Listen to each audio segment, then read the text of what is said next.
Hi, I'm going to explain how you can measure an angle using a protractor. Something my students often get confused with is the fact that protractors have two sets of measurements on them. Let's look at the protractor more closely. Here you can see that the protractor has measurements starting from the left, beginning at 0 degrees, following it all the way along to 180 degrees. On the right side of the protractor, it has measurements beginning at 0 degrees, following all the way along to 180 degrees. Degrees is the unit that we measure angles in. So why the two measurements? If we have a look at these two angles here, you can see that just like the protractor, having measurements from 0 to 180 degrees, starting from the left, this angle here opens from the left with this arm starting here and it closes on the right hand side.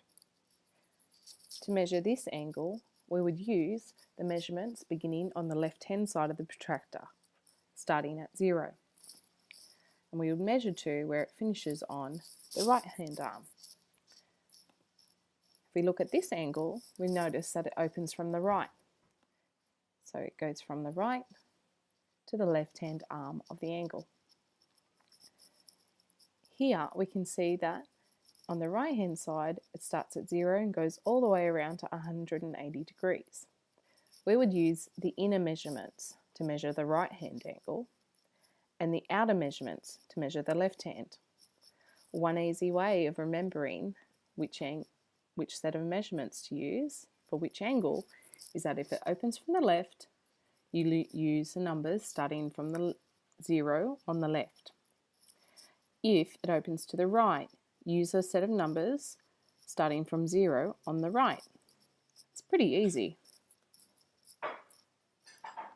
Okay, let's measure these angles. If I drag my protractor over, I make sure that the crosshairs of the protractor are directly over the vertex of the angle. The vertex is where the angle meets at a point. That's the actual measurement that you're going to be looking at. So if we turn our protractor, we also need to make sure that the 180 degree line, the straight line, is directly over the left hand arm of the angle. So we start to measure from 0 from the left hand side of the protractor all the way around to where the arm of the angle is. And we stop measuring here.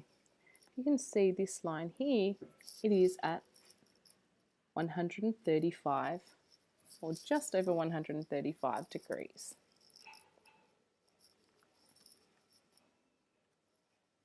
If we use our protractor to measure this angle, again, make sure the crosshairs are directly over the vertex of the angle and that the line that forms a straight line on the protractor is directly over the right hand arm of your angle.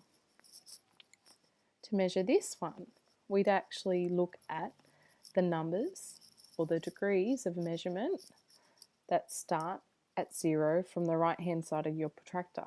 So we count up from 0 all the way to where it finishes, 60.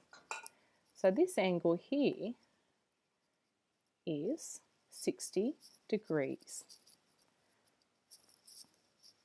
So a simple way to remember how to measure angles is that if your angle opens from the left, use the measurements on the left.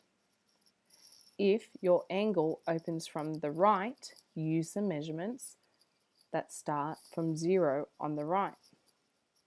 Left, right, 0 on the left, 0 on the right. Arms on the left, arms on the right. Hopefully this has made things clear for you.